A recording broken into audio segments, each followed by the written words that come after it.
Hello and welcome to our National Apprenticeships Week special of Careers and Coffee. I'm your host, Kieran Buxton, Enterprise Coordinator covering East and West Norfolk, with my colleague Ashley Ruthven supporting behind the scenes. Today, our show is going to look a little bit different. We have a panel of apprentices joining me from Norfolk, and also one apprentice in particular working outside of Norfolk now, rather than just our usual format of one guest. Please make use of the Q&A box down the side to ask your questions, because it will be really useful to hear from you guys. Today's guests include Ellie Longworth, who's an Estates and Commercial Surveyor apprentice at Norfolk County Council, Kathryn Towell, who's an Aerospace Engineer apprentice at Marshall ADG, Lucy Gresham-Hill, who's an Apprentice Site Manager at Morgan Sindall, and Izaak Holland, who's an Apprentice Marine Engineer for Broom Boats. So let's welcome our guests. Here we go. This is going to be interesting today. So thank you all for being part of today's episode of Careers and Coffee. And it's great to have you all here. I hope how are you all keeping? You're keeping well? Yes, good, thank you. Good. It was worth testing to see how it all sounds if you talk together. So what I'll do is because it's obviously going to be quite an action-packed episode, I'll go straight into a bit of some questions. But as I've mentioned to the guests previous to this, they might ask each other questions as well. And as I've already mentioned, please send some questions in the chat. So firstly, let's find out a bit more about all of your roles. So I'm going to start with you, Ellie, if that's okay. Okay, so I'm a Estates and Commercial Surveyor apprentice for Norfolk County Council. So I deal a lot with things like lease and licence renewals or creation. I buy property for the council as well, so my role is quite varied. I'm in my second year now of my degree, it's level 6 apprenticeship. Yeah, it's a lot of hard work. But by the end of it, I'll be hopefully a chartered surveyor. Brilliant. That sounds awesome. And what about yourself, Lucy? Yep, so I'm an apprentice site manager for Morgan Sindall. I'm also doing my level 6 degree, so I'm just coming up to completing my level 4. I'll be starting my level 6 in September, and I'm currently working on Norwich Castle on site management, so just running the site, health and safety, all of that kind of thing. Brilliant, thanks Lucy. And how about you, Kathryn? Yeah, so I'm in my 4th year as an aerospace engineering apprentice for Marshall. Over in Cambridge. So I'm doing a degree level apprenticeship as well. So I'm currently on day release doing all my uni work, as well as doing additional qualifications with work. I do more of the design aspect for the aerospace side. So sitting at a computer, working out all the fun calculations and 3D models and all that exciting stuff. So it's good. Brilliant. Thanks, Kathryn. And what about yourself, Izaak? Yeah, I'm Izaak. I just started my first month of my 4-year apprenticeship in Broom Boats in Norfolk. It includes servicing engines of the boats. You've got the hire fleets, which is the boats that we own, which we rent out for holidays, and the private boats, which are a bit more interesting, different types of engines and everything. Not only that, it's just keeping them all like up to date and checked and well painted and everything, just maintained in general. Also site maintenance and just general things like that for the time being. Brilliant, that sounds great, Izaak. And what's the apprenticeship you're doing? It's marine engineer, isn't it? Marine engineering, yeah. So obviously. And what level is that, please? Sorry, what was that? What level are you doing as well, please, Izaak? 3. Perfect, great range of apprenticeships and levels there. So part of the apprenticeship as well, you all have a training provider. So it'll be great to know who your training provider is and how the training actually looks. So can I start with you this time, Kathryn? Yep. So it depends on which part as to who it's with. So it's run via Marshall. It's done via the Marshall Centre. However, my level 4 is done with work, which I'm also doing as part of my standard. But my level 6 is with Blackpool and the Fylde College up in Blackpool. Wow, so how does the training work? Because I'm sure you won't be travelling to Blackpool too often. Yeah. So unfortunately, last year we had to go all the way up for our exam. So it's a very long bus journey up to do our exam with all the invigilators and everything. This year, obviously, with things being the way they are, it was sort of more an assignment-based day assignment, so timed exam period. But luckily, we've sort of been remote the whole time. So at work, there's a classroom we have, and it has projectors and cameras, and we've all been doing it via Zoom. So it's been an interesting experience since day one, but thankfully it hasn't caused too many problems. But technology's not always been on our side, shall we say? Yeah, I think we've all worked that one out. Thanks, Kathryn. And what about yourself, Lucy? So who's your training provider, and how does your training work? So mine's also day release. So every Tuesday, I've been at Bedford College for my first 2 years doing my level 4. So I'm doing my MVQ alongside that. So that is, I do assessments every couple of weeks for that as well. But I will be moving, not 100% sure where yet, but for my level 6 in September, perhaps Chelmsford, to complete my level 6, which will be another 2 years. But yeah, Bedford College for my first level 4. Brilliant, great stuff. And then what about yourself, Ellie? So my degree is through University College of Estate Management. So it goes all the way from up to level 6, all with them. And then my chartership will sort of carry on after the degree, hopefully 6 or so months after that, but all with USEM. Brilliant. And last but not least, what about yourself, Izaak? Yeah, well, I only started a month ago, and so because of COVID, it's been mainly online learning. But I'm going to be going to Bournemouth College once every 5 weeks. So I'd stay up there for the week and just do a week of college and then 4 weeks of on-site. But I can't really get much experience on it as I haven't done it yet. No, that's fine. That's great stuff. And just out of curiosity, do you know how will your travel and your accommodation be funded? I believe apprenticeships through Anglia and Broom together are both paying for it, so it's all covered. Great stuff. So you don't even have to pay a penny, no? Brilliant. Yeah, it's brilliant. Yeah, loving it. Awesome. No, that sounds really great. And so let's look at. I know obviously Izaak, for you in particular, this one's going to be a bit of a difficult question to answer. So this might be aimed more at the other three. But what have been the opportunities from your apprenticeship so far? Tell you what, Izaak, I'll start with you first because I'm assuming it's not going to be a long answer. So have you had any real opportunities that have come from it so far? It was a bit of a tough one. Well, I suppose I've had the opportunity just to start to learn new things and just get to terms with the basics, because I came from general engineering to marine engineer, and so that's what I've always wanted to do. So it's like just having the opportunity to learn that specifically instead of just doing a broad subject, if you know what I mean. Yeah, no, that's great. Thank you, Izaak. What about yourself, Lucy? What have been the opportunities for your apprenticeship so far? So working on different sites, but most of all Norwich Castle, we've just started working on there, so that's really exciting. That's a once in a lifetime opportunity that I will never get again. Also we have a tower crane there, so I had to get trained in tower crane rescue, so abseiling off the side of a tower crane, all things that I never thought I would be doing. So lots of different experiences that I had no idea I would even do at the start of my apprenticeship. That sounds pretty cool, I must admit. And what about yourself, Ellie?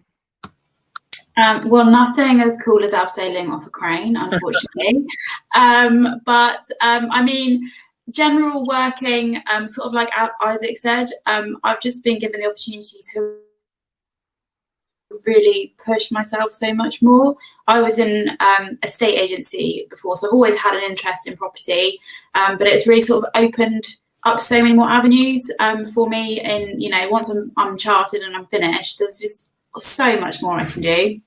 I've also, whilst I've been doing my apprenticeship, been renovating a house, and we'll be building a house next, hopefully.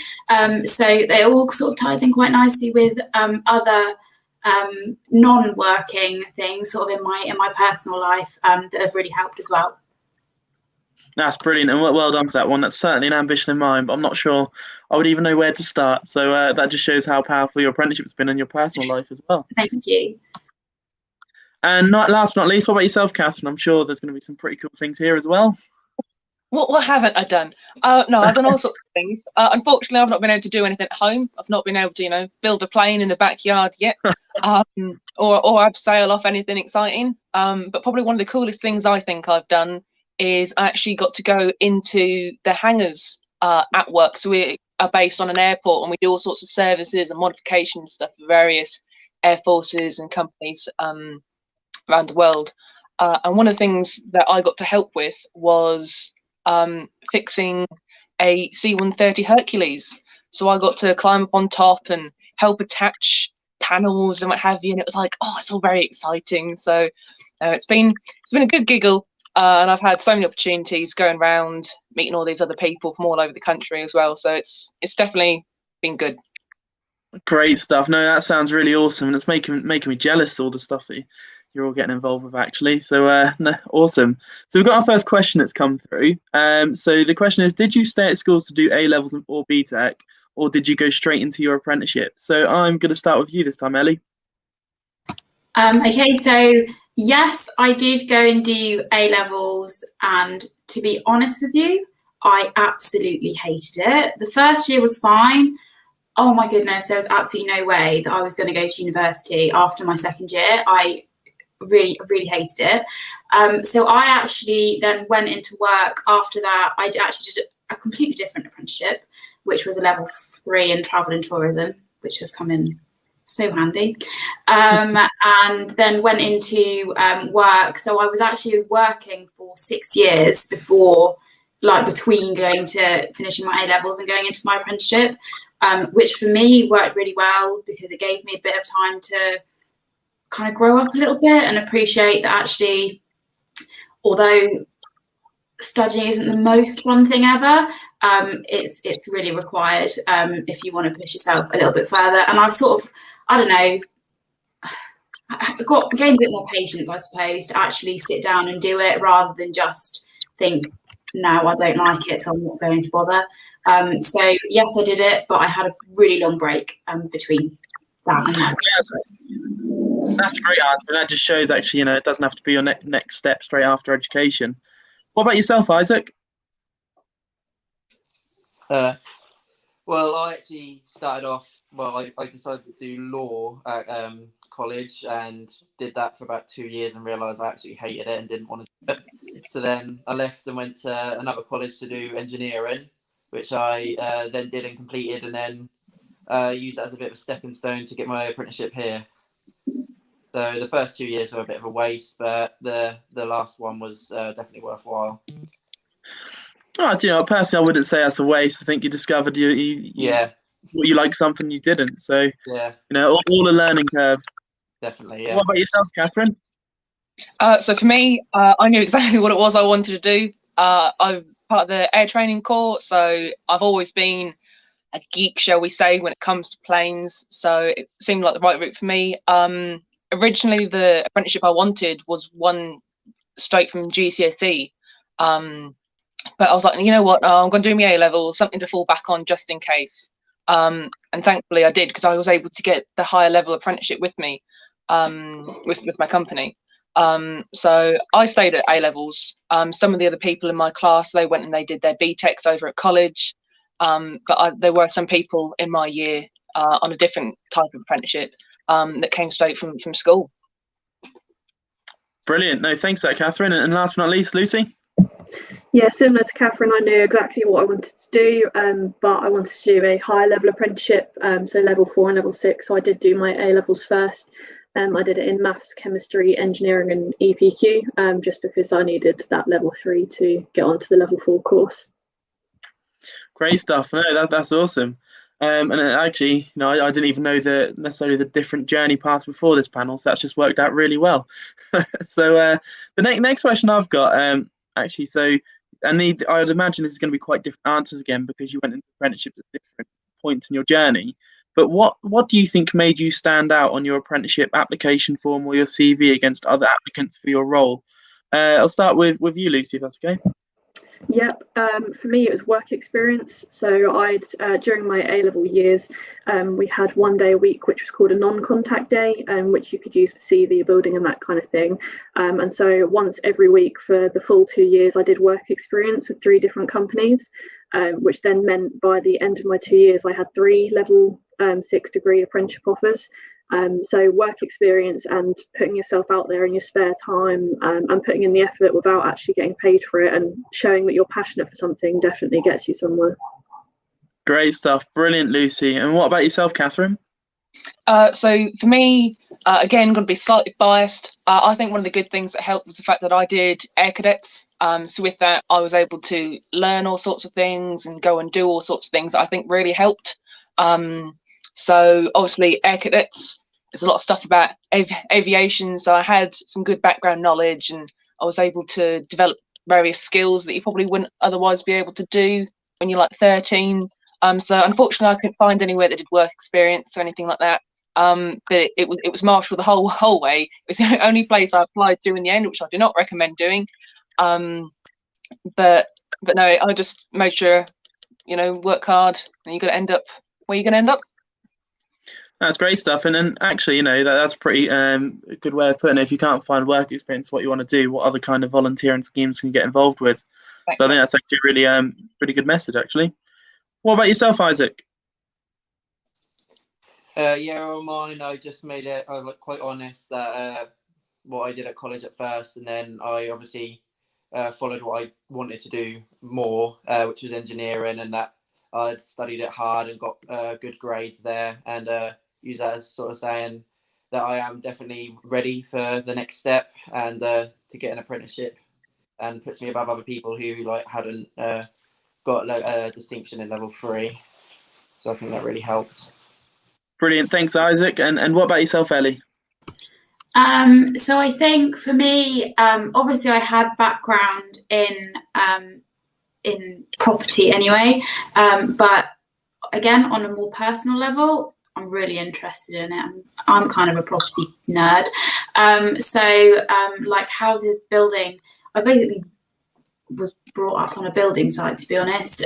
So it's always been sort of what I enjoy, and I think I just sort of conveyed that actually it's not just a job, and it's not just it's not just to bring some money in. It is actually something that I am interested in, and I'm willing to put the work in, to reap the rewards. Great stuff. Thank you, Ellie. So how did... that was literally about to be the question I asked as well. So that is really good time, and whoever's asked this live question. So I'll ask it in their wording. How much were apprenticeships discussed at your school? So I'll start with you this time, Izaak.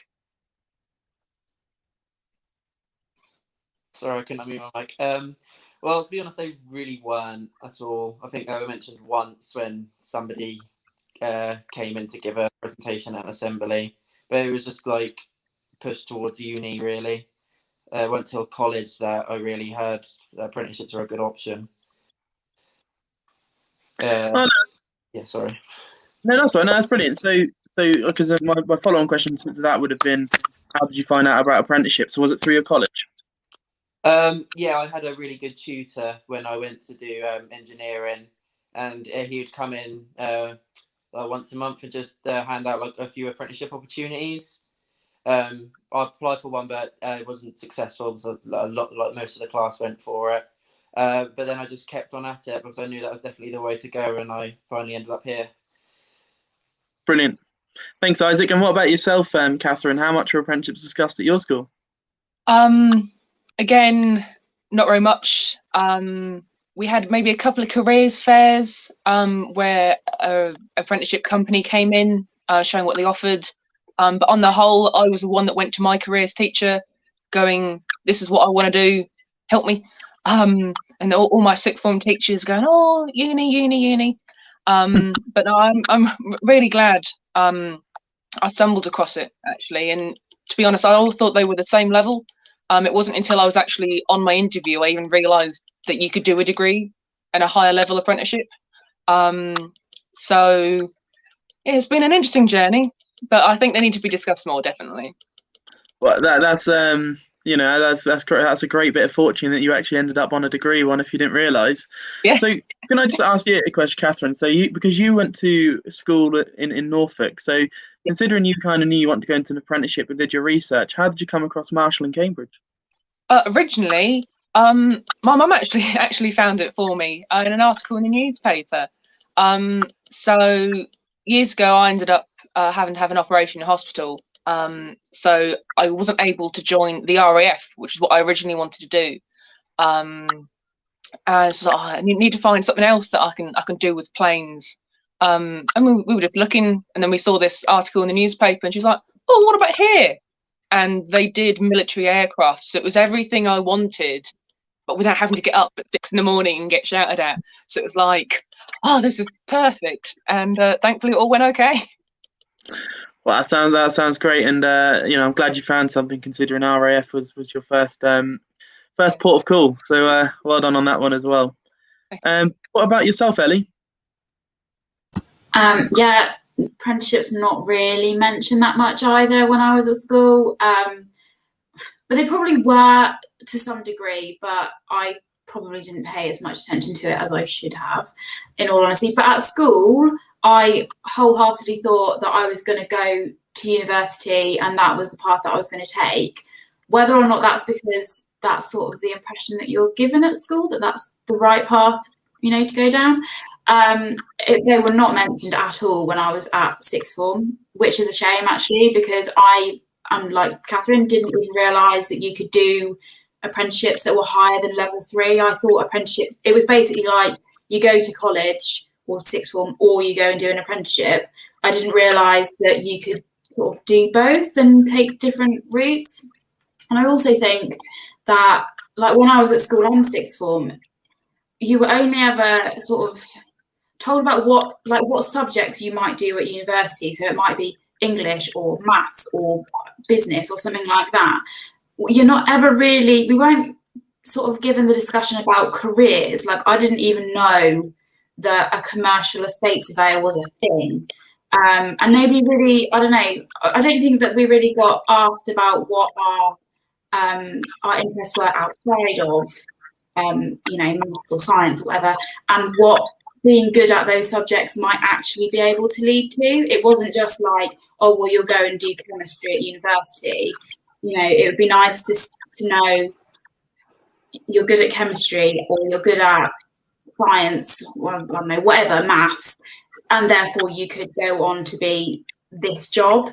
It wasn't really transferred into what it would actually happen in real life if you were good at these things, because you can't just be good at chemistry and that's your job, really.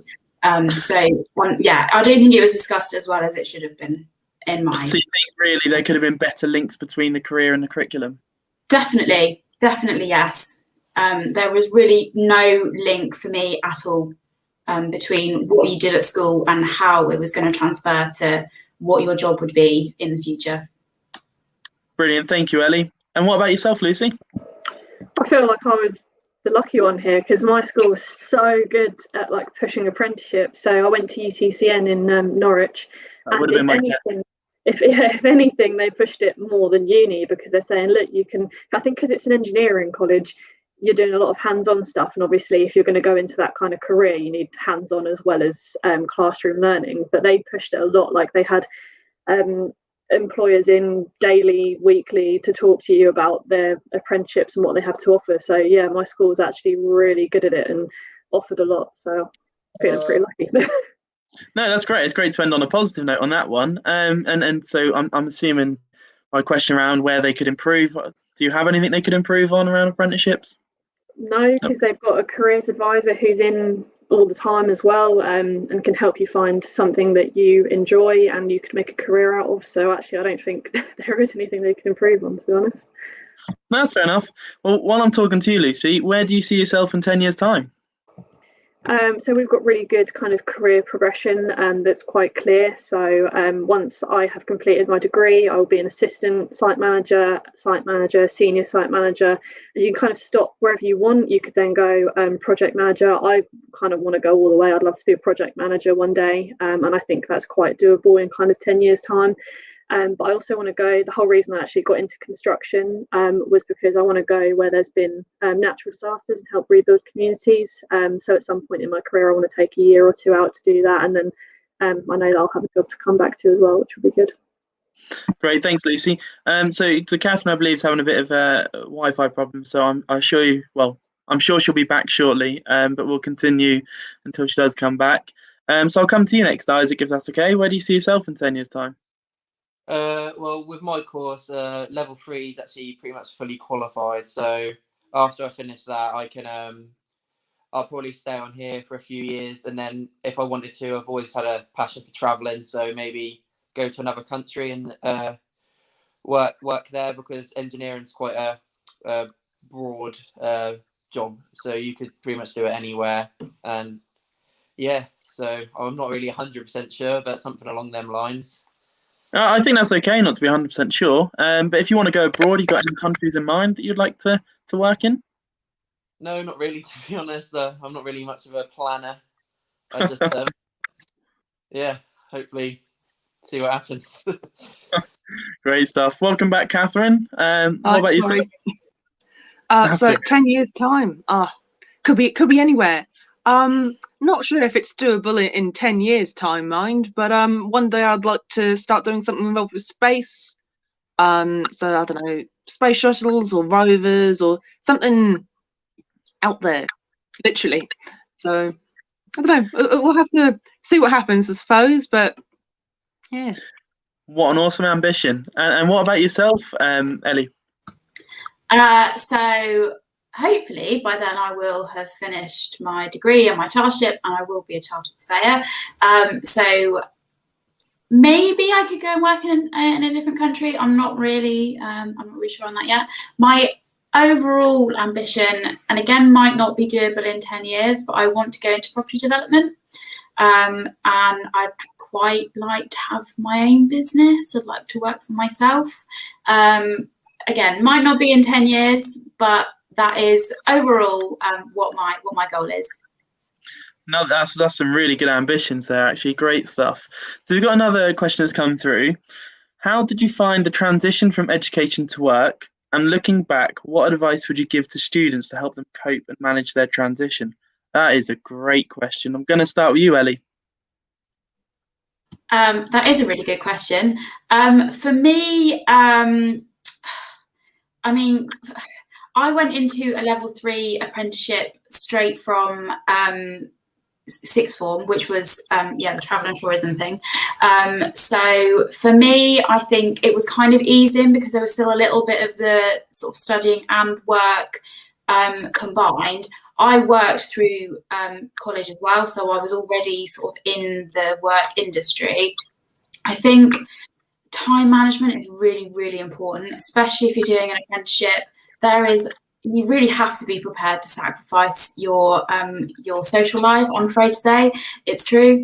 Not that any of us have one at the moment, but it really does take a lot of work, so you have to be committed to it.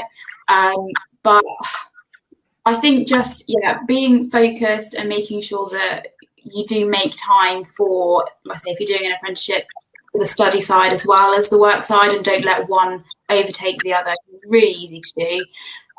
So it's kind of you just have to learn as you go, I'm afraid, and do it your own way, because everybody's different.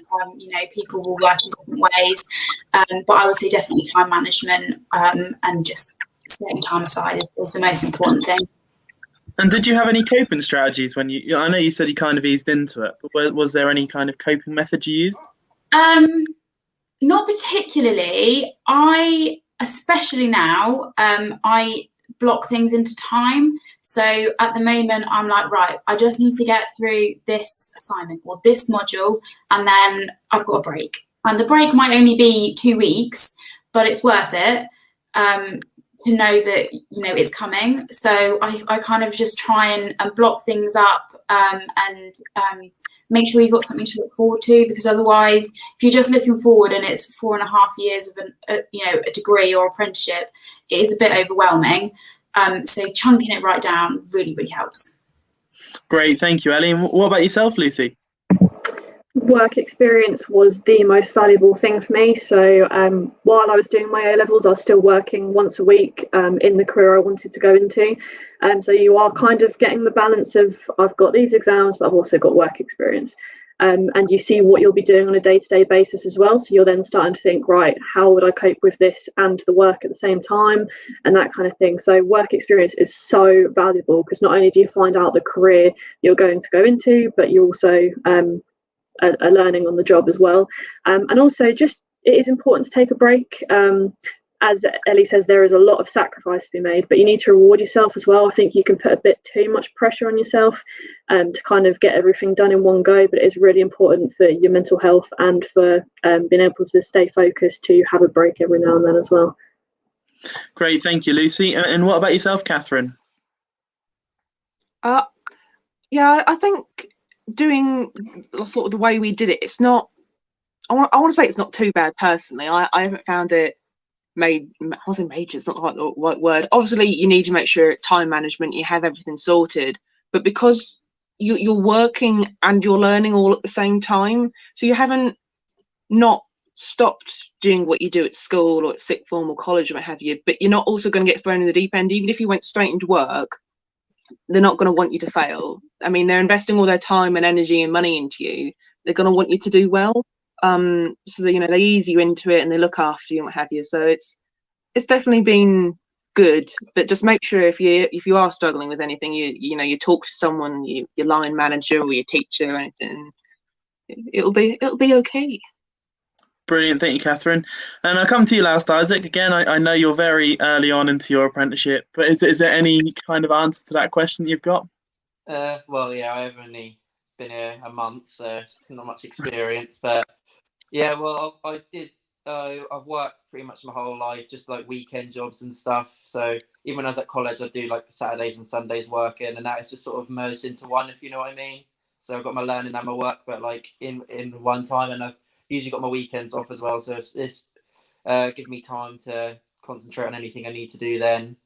And I did work full time just before I got this apprenticeship, so that also did help getting you in like the structure of working and everything. But I think with a bit more experience, I might be able to give you a better answer. But yeah, that's a great answer, Izaak. Thank you. So I've got no more questions, but what I want to do is open the forum to you guys. Do you have any questions for each other? You don't have to. I just thought I'd put it out there. I'll go around, and obviously if not, just say no. Kathryn, do you have any questions for any of the other panelists? Oh, I don't think so. I think we've covered an awful lot actually today. Yeah, there's quite a bit covered actually in that space time. I have to admit, there's great questions in as well. What about yourself, Izaak? Especially being the newbie into the role, you got any questions for any of the other panelists? Not off the top of my head. I think we have covered pretty much everything, like you say. Yeah, so listening to all your experiences has helped, to be fair, give me a bit more confidence, so it's been nice. But no questions, no. That's nice to hear. Thanks, Izaak.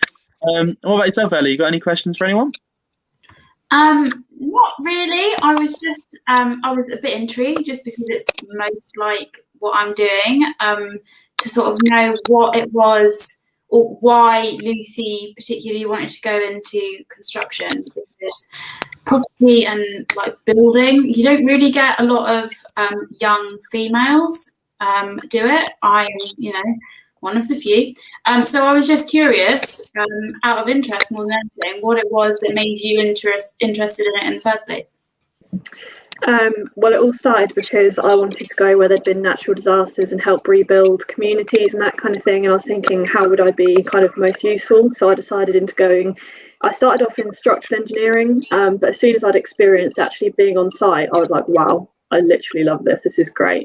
I don't think people give it enough credit for what you do as a construction professional. But yeah, I just ended up really loving it. So that was kind of the seed, and then it just kind of went from there. But as you say, there isn't many girls in construction. I'm the only girl on my site at the moment, but it's definitely something that girls should give more credit and definitely give a go. That is awesome. Great stuff, Lucy. And I think on that one as well, I believe that Morgan Sindall are part of a new project called Women in Construction. So that's definitely worth schools keeping an eye out for any females that are interested in going into the industry. And have you got any questions, Lucy, or anything you'd like to add to that one? No questions as such. Just need to make sure me and Ellie stay in touch, because we're building a house soon as well. So it'll be good to kind of keep in touch about that. Hit me up. Looking out for network building. Right, so I think that's so everything in terms of questions. I just want to let you all know there has been a couple of thank yous for your great answers in the chat box as well, and I must admit that worked really well. I was expecting more teething issues, to be honest, so I'm really glad that went well, and it's great to hear about all of your stories. So thank you so much for coming on and sharing your varied journeys, and I wish you all the best in the future. Thank you. Thank Thank you. you.